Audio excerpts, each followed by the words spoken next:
존경하는 국민 여러분, 우리 국민은 위대합니다. 진심으로 존경합니다. 총리께 한 가지만 질문하겠습니다.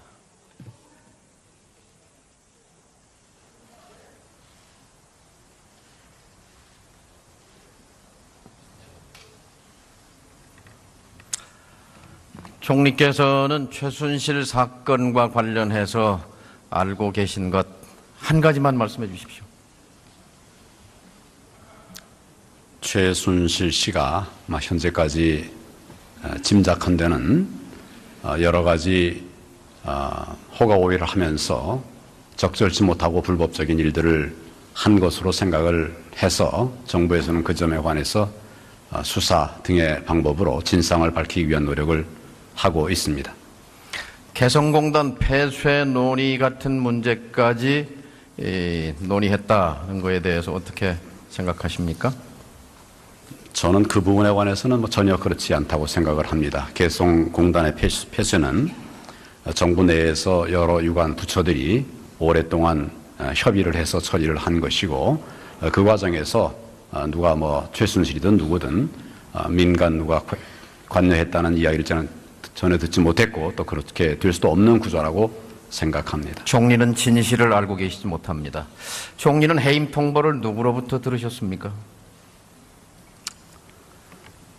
그 문제에 관해서는 제가 거듭 여러 번 지지난주 국회에서 제가 자리에 연연하지 않겠다는 말씀을 드렸고, 그에 필요한 소통들을 하고 있습니다. 대통령으로부터 직접 통보를 받으셨습니까? 통보를 받은 것이 아니고 제가 하여튼 여러 뜻을 전했고, 또 대통령과도 상의를 드렸습니다. 됐습니다. 일국의 총리 들어가십시오. 들어가셔도 좋습니다. 일국의 국무총리 해임을 문자로 통보한 나라는 대한민국이 유일입니다. 이건 비정상적인 나라입니다.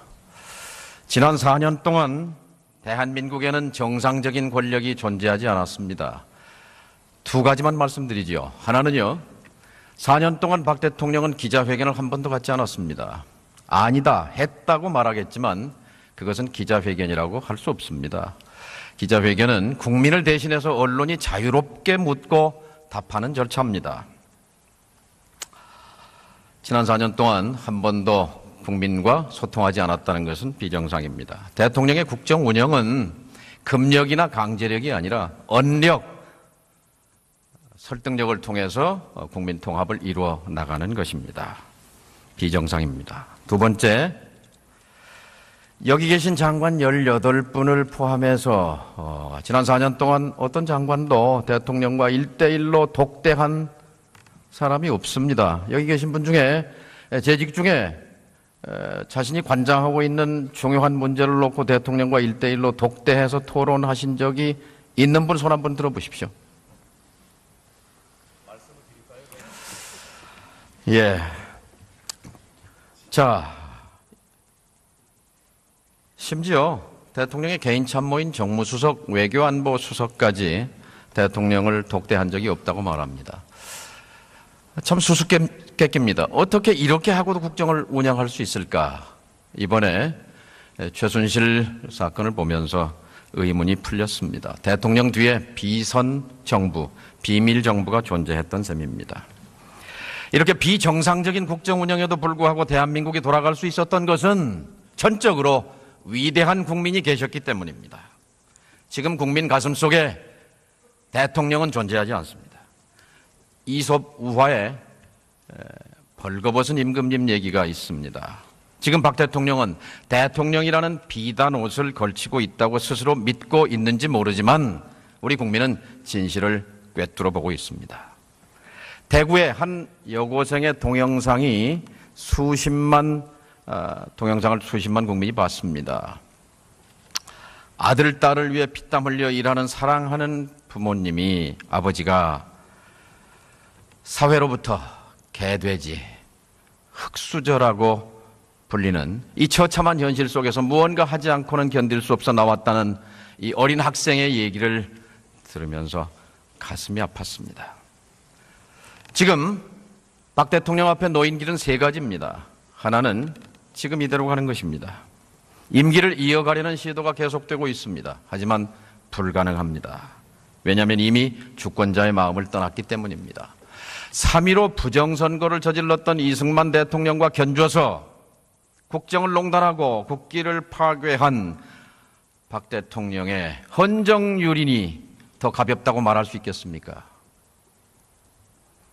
따라서 두 번째 길은 즉각 하야하는 것입니다. 이것은 광장에서 분출하는 시민의 요구입니다. 이 경우 헌법이 정한 대로 60일 내에 대선을 치러야 합니다. 그런데 시간이 촉급하다는 단점이 있습니다. 세 번째, 또 하나의 길은 질서 있는 하야입니다. 질서 있는 퇴진입니다. 먼저 대통령이 하야를 선언하고 다음으로 국회에서 과도내각을 구성하고 그리고 3단계로 조기 대선을 실시하는 것입니다. 이 경우 대통령의 하야를 요구하면서도 가슴속에 일말의 불안감을 갖고 있는 시민들의 걱정을 덜어줄 수 있을 것입니다. 1960년 4월 24일 이승만 대통령은 하야하기 이틀 전에 야당 대표인 허정 선생을 수석장관 외무장관에 지명했습니다. 그리고 4월 26일 하야하면서 허정 과도내각이 출범했습니다. 과도내각은 첫째, 3.15 부정선거 사범을 처단하고 둘째, 경제민주화를 실현하고 경제민주화 56년 전에도 화두였습니다. 그리고 중소기업을 지원하고 악질 세무관리를 엄벌한다는 약속과 함께 과도내각을 관리하고 총선을 치렀습니다.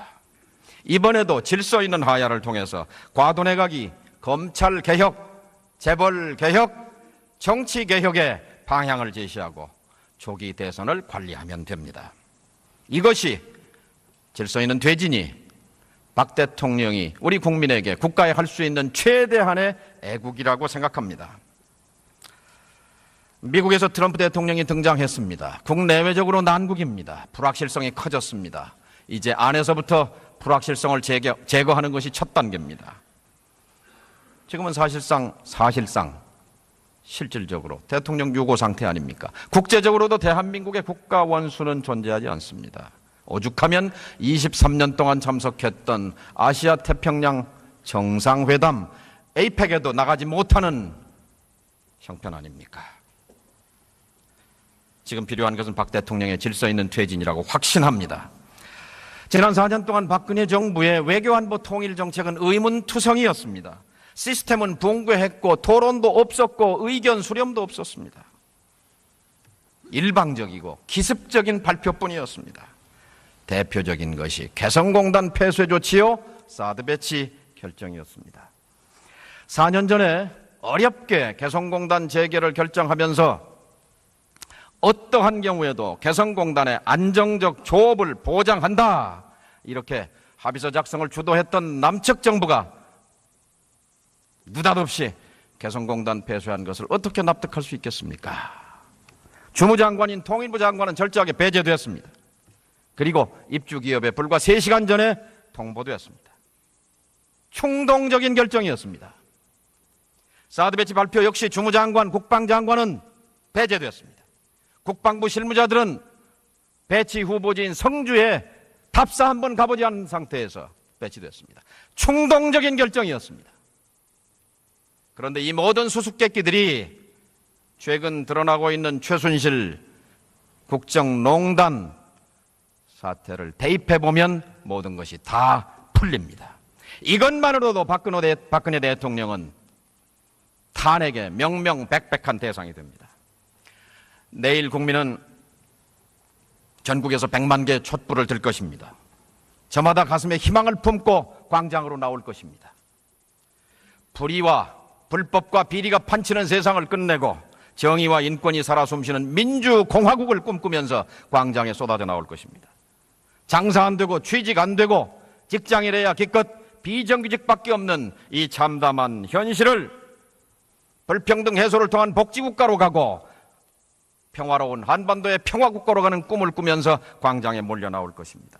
그리고 요구할 것입니다. 국민을 배반한 대통령은 즉각 물러나라고 요구할 것입니다. 도도한 역사의 강물입니다. 그러나 이 역사의 물꼬는 야당이 튼 것은 아닙니다. 야당은 무임승차를 인정해야 합니다. 국민은 우물쭈물하는 야당들에 대해서 비겁하다고 말합니다. 지난 4년 동안 박 정권의 공안 통치, 공포 정치에 대해서 제대로 야무지게 감시 감독하지 못한 책임이 있고, 최근 거대한 민심 앞에 갈팡질팡하는 모습에 국민은 답답해합니다. 이제라도 야당은 국민과 함께, 그리고 또 따로 가야 합니다. 함께는 같이 촛불을 드는 것이고, 따로는 국회에 주어진 권능을 행사하는 것입니다. 어제 박근혜 대통령의 퇴진을 촉구하는 야 3당과 무소속 의원 모임이 발족됐습니다. 다음 주에는 40여 명을 넘어서 더 큰 의원들이 모일 것입니다. 헌법기관인 의원들이 모여서 국민의 요구에 따라서 불법을 저지른 대통령에 대한 탄핵 절차 논의에 착수할 것입니다. 우선은 각 당 내부에서 당론을 모으고 새누리당의 양식 있는 의원님들과 함께 탄핵안을 본격 추진하십시다. 내일 국민 대궐기 이후에도 박 대통령이 결단을 내리지 못할 경우에 지체 없이 곧바로 탄핵 절차에 돌입해야 합니다. 혹자는 걱정합니다. 탄핵이 역풍을 부를지 모른다고. 하지만 노무현 대통령의 탄핵은 국민 의사를 역행한 탄핵 폭거였지만, 박근혜 대통령에 대한 탄핵은 헌법을 유린한 권력자에 대한 당연한 절차일 뿐입니다. 탄핵안 부결을 염려하는 분도 있습니다. 하지만 특정 정치 세력이 탄핵안을 부결시킨다면 감히 말씀드립니다. 그 세력은 소멸할 것입니다. 무엇보다도 탄핵 발의와 토론, 그리고 의결 과정에서 민심이 총집결할 것입니다. 국회가 역사의 용광로가 될 것입니다. 국민의 시선은 지금 하야와 탄핵을 넘어서 그 뒤에 있는 지점을 바라보고 있습니다. 정권의 변화를 넘어서서 가치관의 거대한 변화, 제도의 혁명적 변화, 그리고 새로운 사회를 열망하는 소망들이 분출하고 있습니다. 이제 검찰개혁, 재벌개혁, 정치개혁을 통해 새로운 헌정 질서를 준비해 나가야 합니다. 분출하는 국민의 열망을 받들어서 새로운 변화를 국회가 선도해 나가기를 간절한 마음으로 소망합니다. 국회가 국민 앞에 희망이 돼야 합니다. 감사합니다. 그에 필요한 소통들을 하고 있습니다. 대통령으로부터 직접 통보를 받으셨습니까? 통보를 받은 것이 아니고 제가 하여튼 여러 뜻을 전했고, 또 대통령과도 상의를 드렸습니다. 됐습니다. 일국의 총리 들어가십시오. 들어가셔도 좋습니다. 일국의 국무총리 해임을 문자로 통보한 나라는 대한민국이 유일입니다. 이건 비정상적인 나라입니다. 지난 4년 동안 대한민국에는 정상적인 권력이 존재하지 않았습니다. 두 가지만 말씀드리지요. 하나는요, 4년 동안 박 대통령은 기자회견을 한 번도 갖지 않았습니다. 아니다, 했다고 말하겠지만 그것은 기자회견이라고 할 수 없습니다. 기자회견은 국민을 대신해서 언론이 자유롭게 묻고 답하는 절차입니다. 심지어 대통령의 개인 참모인 정무수석, 외교안보수석까지 대통령을 독대한 적이 없다고 말합니다. 참 수수께끼입니다. 어떻게 이렇게 하고도 국정을 운영할 수 있을까? 이번에 최순실 사건을 보면서 의문이 풀렸습니다. 대통령 뒤에 비선 정부, 비밀 정부가 존재했던 셈입니다. 이렇게 비정상적인 국정 운영에도 불구하고 대한민국이 돌아갈 수 있었던 것은 전적으로 위대한 국민이 계셨기 때문입니다. 지금 국민 가슴속에 대통령은 존재하지 않습니다. 이솝 우화에 벌거벗은 임금님 얘기가 있습니다. 지금 박 대통령은 대통령이라는 비단 옷을 걸치고 있다고 스스로 믿고 있는지 모르지만 우리 국민은 진실을 꿰뚫어 지난 4년 동안 한 번도 국민과 소통하지 않았다는 것은 비정상입니다. 대통령의 국정 운영은 금력이나 강제력이 아니라 언력, 설득력을 통해서 국민 통합을 이루어 나가는 것입니다. 비정상입니다. 두 번째, 여기 계신 장관 18분을 포함해서 지난 4년 동안 어떤 장관도 대통령과 1대1로 독대한 사람이 없습니다. 여기 계신 분 중에 재직 중에 자신이 관장하고 있는 중요한 문제를 놓고 대통령과 1대1로 독대해서 토론하신 적이 있는 분 손 한번 들어보십시오. 예. 자, 존경하는 국민 여러분, 우리 국민은 위대합니다. 진심으로 존경합니다. 총리께 한 가지만 질문하겠습니다.